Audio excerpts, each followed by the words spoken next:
아멘. 오늘은 사순절 6째 주일이고 고난주간의 첫날입니다. 그래서 오늘 주일의 이름을 고난주일이라 이렇게 부릅니다. 이 고난주일의 또 다른 이름은 종려주일입니다. 종려주일로 불리는 것은 예수님께서 예루살렘 성에 입성하실 때 예수님을 환영하는 뜻으로 사람들이 종려나무 가지를 흔든 데서 유래되었습니다. 종려나무 뭡니까? 팜트리, 야자수를 얘기해요. 야자수. 또 이 주일을 호산나 주일이다 이렇게도 부릅니다. 예루살렘 입성할 때 사람들이 나뭇가지를 흔들며 뭐라고 환호를 했을 거 아니에요. 이 환호가 호산나 호산나 하면서 나뭇가지를 흔들었던 거죠. 호산나의 뜻이 무엇입니까? 주여 구원해 주옵소서, 이런 뜻이에요. 메시아라는 뜻이죠. 구세주라는 뜻이죠. 빨리 구원해 주옵소서, 주여 구원해 주옵소서. 2000년 전에 예수님의 예루살렘 성 입성 사건은 대단한 사건입니다. 인류의 역사가 저주와 멸망의 역사에서 이제 구원의 역사로 뒤집어지는 그 십자가와 부활의 사건. 이 사건을 위해서, 바로 이 사건을 코앞에 두고 역사의 대전환을 이루는 방향 전환인 것입니다. 예루살렘 근처에 예수님이 도달하셨을 때 벳바게라고 하는 동네에 두 제자들을 보냅니다. 예루살렘 입성을 준비하라. 그런데 그 준비 방법이 아주 특별합니다. 너희가 맞은편 마을로 가면 한 집이 있다. 근데 그 집에서 두 나귀를 발견한다. 하나는 큰 나귀, 어미 나귀, 하나는 새끼 나귀를 발견할 텐데 그거를 몰고 와라 이러는 거예요. 남의 집에 가서 나귀를 그냥 몰고 오는 거예요. 허락받지 않고. 그런데 혹시라도 주인이 나서서 당신들 뭐 하는 거예요? 이렇게 물어보면 주인께서 쓰신다고 합니다. 그러면 될 거다. 특이한 방법이죠. 주인은 그 집에 있는 나귀 주인이 주인인데 주인께서, 주님이 쓰시겠다 그러면 될 거다. 정말로 제자들이 가보니까 나귀가 있고 나귀를 데려오는데 주님이 쓰시겠다 합니다. 아무 말 없이 그 주인이 순수하게 나귀를 주는 거예요. 주가 쓰겠다. 이게 무슨 용어입니까? 왕의 언어예요. 왕의 언어. 왕은 세금도 걷고 부욕도 부여하고 그런 권한이 있어요. 길 가던 사람에게도 당신 부역하시오. 데려가면 그 자리에서 가서 부역을 해야 되는 거예요. 이게 왕의 언어예요. 내가 쓰겠다. 너의 건강을 쓰고 너의 시간을 쓰고 너의 재산을 쓰겠다. 주가 누구예요? 주인이죠. 통치권자, 사용권자, 소유권자가 쓰겠다. 그분이 누구예요? 예수님이 쓰시겠다는 거예요. 예수님이 왕이라는 거예요. 누가 거절할 수가 있겠어요? 그 예수님이 어떤 왕입니까? 예수님은 승리와 영광의 왕입니다. 나귀와 나귀 새끼의 주인은 나귀들을 순순히 내주었어요. 이제 이 나귀를 타고 예루살렘에 예수님이 들어갑니다. 많은 사람들이 겉옷을 펴고 나뭇가지를 깔고 또 나뭇가지를 흔들고 예수님을 환영합니다. 겉옷은 왜 깔아요? 왕이 행진할 때 카페트를 만들어주는 거죠. 이제 메시아로 오시는 예수님을 향하여 호산나 외치면서 개선하는 왕처럼 종려나무 가지를 흔들며 예수님을 환영합니다. 예수 그리스도의 예루살렘 성 입성은 공개적인 메시아 선포입니다. 내가 메시아다. 그리고 일주일 후에 있을 부활의 승리를 미리 예견하는 중요한 사건인 것입니다. 이날 백성들은 그리스도의 예루살렘 입성을 축하하기 위해 종려나무 가지를 흔들었어요. 승리의 상징이요 왕의 상징인 것입니다. 군중들이 예수님을 환영한 것은 거짓은 아니었어요. 진심이었습니다. 진심이었어요. 군중들은 순진한 마음으로 예수님을 메시아로 환영을 합니다. 오늘 본문 8절 9절 함께 읽겠습니다. 함께 시작. 무리의 대다수는 그들의 겉옷을 길에 펴고 다른 이들은 나뭇가지를 베어 길에 펴고 앞에서 가고 뒤에서 따르는 무리가 소리 높여 이르되 호산나 다윗의 자손이여 찬송하리로다. 주의 이름으로 오시는 이여 가장 높은 곳에서 호산나 하더라. 아멘. 이렇게 예수님을 환영을 했어요. 여기서 질문이 생깁니다. 그렇다면 군중들은 정말로 예수님을 진지하게 왕으로 인식했을까요? 그렇지는 않습니다. 이들은 곧바로 배반을 합니다. 진실하되 순간적 진실이에요. 순간적 진실. 예. 바로 배반을 해요. 이들은 며칠 지나지 않아 예수님을 조롱하고 비웃고 예수님을 십자가에 못 박으라고 소리치는 성난 군중으로 변합니다. 불과 며칠 사이에. 예수님이 이 사실을 몰랐을까요? 다 알고 계셨죠. 지금은 당신께 환호하는 그 백성들이 곧바로 예수님을 십자가에 못 박으라고 돌변할 자들임을 아셨어요. 며칠 후 십자가 처형을 아셨어요. 그래서 지금 가시는 거예요. 군중들은 곧 메시아를 배척하고 죽이는 범죄를 저지를 겁니다. 빌라도 총독이 바라바와 강도 바라바와 예수를 사람들 앞에 놓고 묻습니다. 이 둘 중에 누구를 석방할까? 사람들의 대답은 강도 바라바입니다. 이렇게 대답을 해요. 빌라도가 다시 묻습니다. 그러면 이 그리스도라고 하는 예수를 어떻게 할까? 십자가에 못 박으시오. 빌라도가 또 묻습니다. 아니, 이 예수는 죄가 없는 사람인데 십자가에 못 박으라니 도대체 어떻게 된 일입니까? 군중이 또 소리를 지릅니다. 십자가에 못 박으시오. 예수님은 이 사실을 미리 아셨어요. 그러나 바로 이들의 죄를 갚기 위해, 이들의 죄를 다 값을 치르기 위해 뜨거운 사랑으로 지금 백성들의 환호 속에 예루살렘 성에 입성하고 계시는 거예요.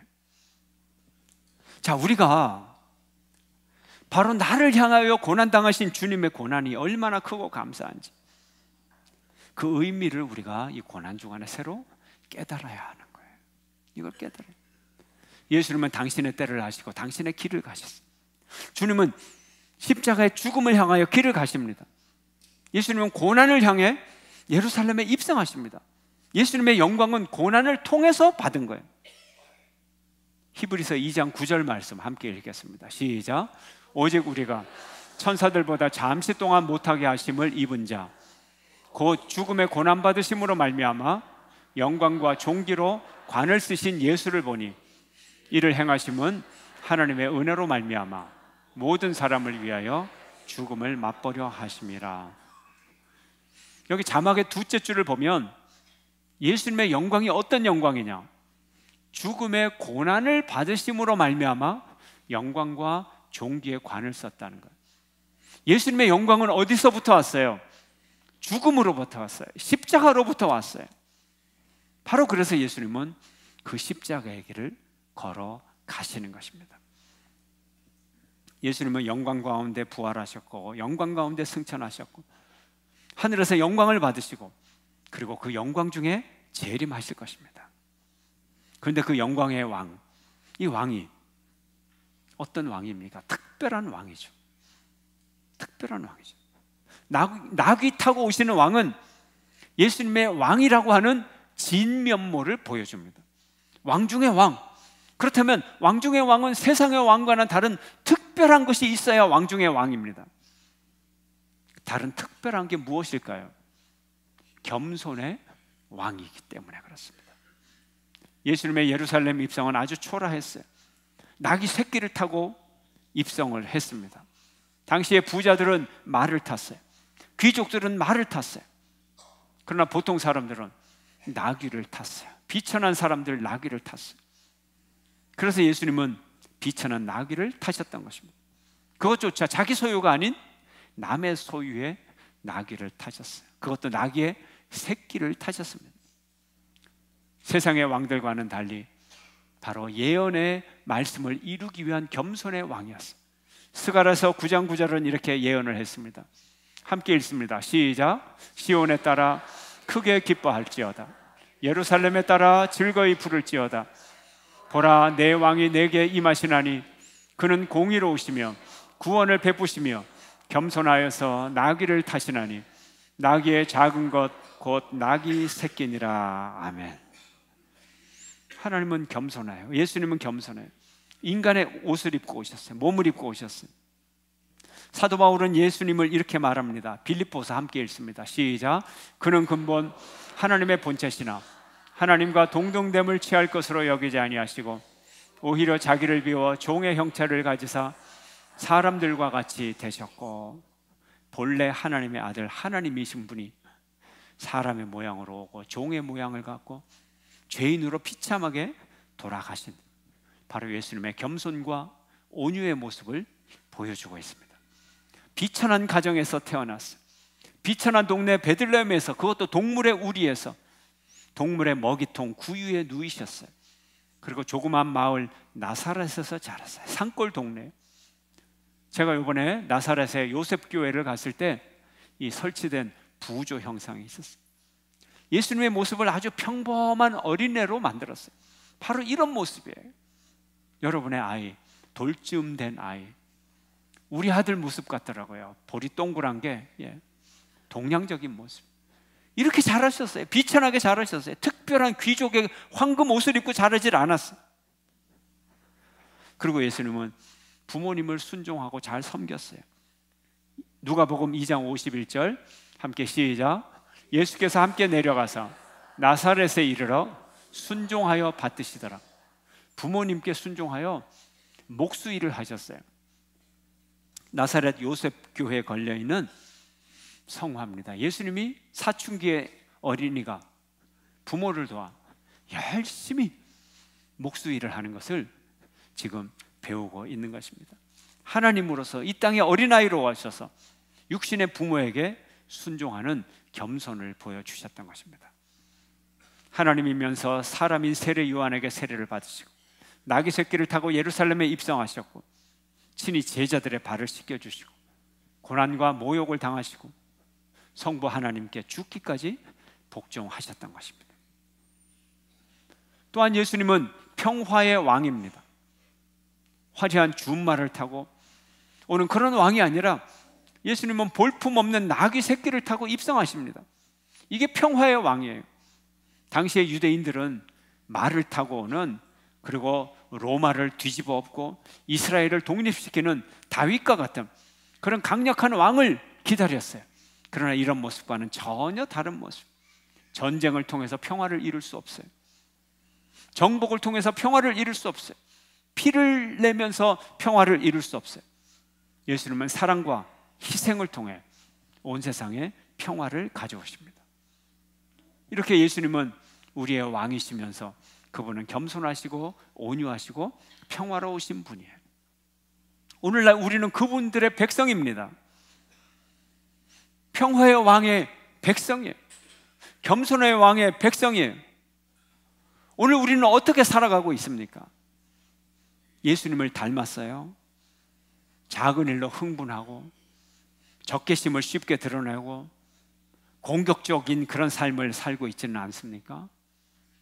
우리의 삶의 단어 속에 포용이라는 단어가 있습니까, 여러분? 용서라는 단어로 표현한 사건이 있어요? 용서하고 싶은데 용서가 안 돼. 용서는 되는 게 아니라 하는 거예요. 되기를 기다리니까 안 되는 거죠. 하는 거예요. 의지적 행위예요. 지적인 행위예요. 감정이 아니에요. 내가 너 용서한다. 그리고 그 다음에는 그 얘기 안 하면 되는 거예요. 용서했으니까 같은 얘기 안 하면 되는 거예요. 이게 예수님을 따라가는 제자의 삶입니다. 이게 평화의 삶이고 이게 겸손의 삶이에요. 겸손과 평화의 왕, 그분이 어떻게 구원과 승리의 왕이 될 수 있는가?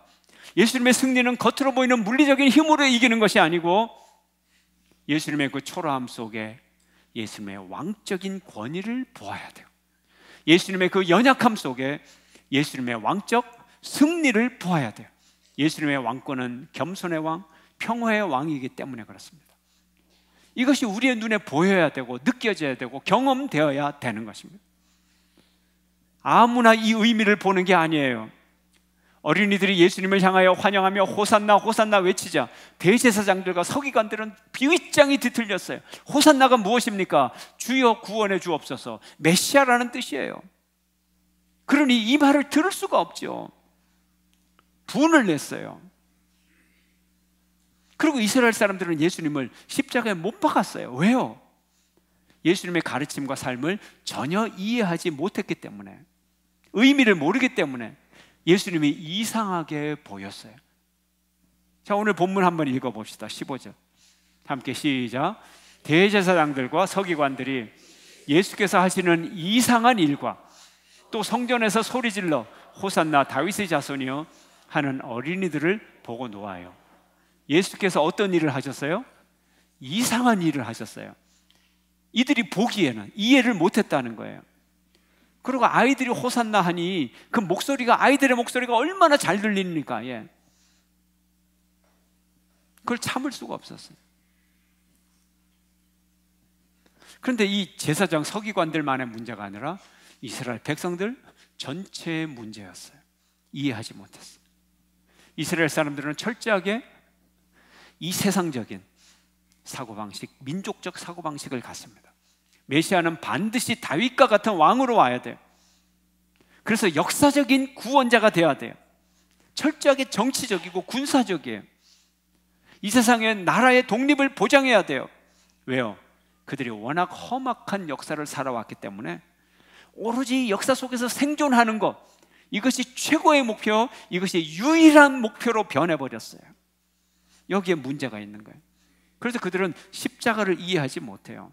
십자가는 수치와 패배의 상징이에요. 십자가 졌다 그러면 나라가 망하는 거예요. 이렇게 생각하는 거예요. 그래서 십자가를 아주 싫어합니다. 십자가 사상이 자꾸 퍼지면 유대교가 설 수가 없어요. 이스라엘이 존재할 수가 없어요. 그들의 생각은 그래요. 예. 십자가를 없애려고 그래요. 심지어는요, 학교 수학 시간에 가감 승제 더하기 빼기 있잖아요. 그럼 맨 처음에 더하기가 무슨 모양이에요? 십자가 모양이잖아요. 이게 꼴 보기 싫어가지고 뭐 해요? 예? 십자가를 안 하고 아랫부분을 없애요. 그래서 우리 상자에다가 옆에 하나 없은 것처럼 이렇게 만들어요. 이렇게 아랫부분이 없어요. 십자가가. 예. 삼거리 표시처럼 되는 거야. 삼거리 표시. 예. 제가 이번에 이스라엘 성지 순례하면서 직접 운전을 해서 다녔어요. 근데 갑자기 보니까 불편한 점이 느껴지는 거예요. 왜 로타리지? 로타리가 한두 번 나왔을 때는 그런가벼, 뭐 이렇게 생각했는데 가는 곳마다 로타리, 또 로타리. 로타리가 있을 이유가 없어요. 저 시골길에 차들 안 다녀요. 근데 로타리예요. 또 차가 많이 다니는 길에 신호등이 없고 로타리가 있으니까 이 정체가 생기는 거예요. 이게 끼어들기가 어려운 거예요. 왜 이러지? 알고 보니까 십자가로 된 그 모양 자체를 다 싫어하는 거예요. 다 싫어하는. 이스라엘에 가면 다 로타리입니다. 예. 아니, 그 머리 좋은 유대인들이 로타리로 설치하면 교통체증이 생긴다는 거 알겠어요? 모르겠어요? 왜 모르겠어요? 왜? 그들이 십자가를 전혀 이해하지 못하고 십자가를 미워하고 싫어하는 거예요. 그러나 예수님의 영광과 승리는 십자가에서 나왔어요. 겸손함과 낮아짐에서 나왔어요. 희생과 죽음에서 나왔어요. 우리가 살아갈 때 어떤 삶의 자세로 사느냐에 따라 성공과 실패가 결정됩니다. IQ 중요하지 않아요. 적성 중요하지 않아요. 어떤 자세와 어떤 태도로 살아가느냐, 여기에 성공과 실패의 키가 있어요. 자, 우리가 어떤 사람을 뽑아요. 뭘 봅니까? 이력서를 봅니다. 이력서 아주 중요해요. 잘 써야 돼요. 정직하게 써야 돼요. 뭐 이렇게 중간에 시간이 비면 안 돼요. 그럼 너는 투명 인간이냐? 5년 동안은 어디다 살다 어떻게 왔어? 예. 그 기간이 다 맞아야 돼요. 보면 어떻게 살아왔는가가 보여야 돼요. 이력서가. 예. 왜요? 살아온 발자취. 학벌을 중요하게 여겨요. 정치인들은 선거 때가 되면 학벌 없는 사회가 되기를 원합니다. 학벌이 없어지려면 학교가 없어져야 되죠. 학교 없는 나라가 어디 있겠어요? 학벌이 왜 중요합니까? 학벌 안 없어집니다. 예. 학교가 있는 한은. 그러면 학교가 없으면 또 다른 뭐가 생기죠? 왜 안 없어지나요? 성적이 뭘 뜻해요? IQ 좋은 걸 뜻합니까? 성실함을 뜻합니까? 예. 제가 중학교 다닐 때 IQ 170짜리 아이가 있었어요. 바둑을 두면 읽어요. 그냥 한 번 보면 다 외워요. 공부 잘했겠어요? 중학교 1학년 1학기를 못 넘기고 자퇴했어요. 성실성, 노력, 이게 중요한 거예요. 더 많이 도전하고 더 많이 수고했던 사람들, 인정을 받는 삶의 자세, 가치. 여러분, 어떤 삶의 자세, 어떤 삶의 가치, 어떤 태도로 살아갈 겁니까? 오로지 더 높이 올라가고 많이 갖고 추구하고 더 지배해가고 이런 자세로 살아갑니까? 어떤 자세로 살아갑니까? 우리는 예수님의 승리하는 태도, 승리하는 삶의 자세를 배워야 돼요. 예수님은 궁극적으로 승리하셨어요. 그렇게만 살아가면 승리할 수 있어요. 어떤 자세, 어떤 태도로? 고통과 절망과 시련을 통과하여서 오는 영광, 십자가의 패배를 통하여서 오는 승리, 이 태도를 우리는 살아가야 되는 거예요. 십자가의 의미 속에서 현재적이고 본래적인 승리를 이미 누리고 있는 거예요. 십자가의 의미를 아는 사람들은 이미 승리의 길을 가고 있는 거예요. 이미 이긴 거예요. 의미적인 승리, 영적인 승리, 도덕적인 승리를 이미 먼저 쟁취하고 있는 거예요. 그런 태도로 살아가는 승리가 먼저 있어요. 그러면 저절로 물질적이고 정치적인 승리가 따라오고 그 승리를 훨씬 뛰어넘는 하나님의 우주적인 궁극적인 승리가 주어지게 되는 것입니다. 지금 당장은 아니지만 이미 승리의 길을 걸어가고 있어요. 올림픽 선수촌에서 공휴일도 쉬지 않고 땀을 흘리는 그 선수의 고난 속에, 한 방울 한 방울 흘리는 그 땀 속에 이미 올림픽 금메달이 들어있는 거예요. 이거 진리 아닙니까? 우리 신앙의 삶에도 그래요. 그 승리를 위해서 거쳐야 할 관문이 있습니다. 특정한 과정을 통해서 특정한 결과가 나오게 되어 있습니다.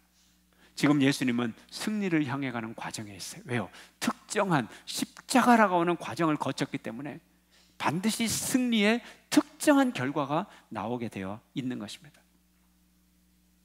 예수님을 상상해 보십시오. 예수님이 십자가를 향해 가고 있어요. 나귀를 탔어요. 초라합니다. 그러나 예수님의 앞에는 십자가가 있어요. 바로 이것이 왕의 자세인 것입니다. 초라한 나귀 타신 예수님을 바라보며 그 속에 우리는 왕의 모습을 발견할 수 있어야 됩니다. 왕의 태도를 읽고 있어야 되고, 왕의 자세를 읽고 있어야 되고, 왕의 의미를 읽을 수 있어야 되는 것입니다. 나귀 타신 예수님은 이미 왕이 되었고, 이미 승자가 되었고, 이미 이긴 자가 되었습니다. 고난을 통과한 영광, 십자가를 통한 구원의 승리를 보아야 됩니다. 오늘도 예수님께서 보였던 진정한 승리를 보면서 성도 여러분들의 삶 가운데 십자가가 있기를 바랍니다. 현실의 성도가 져야 할 책임을 지시기를 바랍니다. 구원사에서 우리가 가져야 할 사명을 잘 감당하는 여러분 되시기를 주의 이름으로 축원합니다.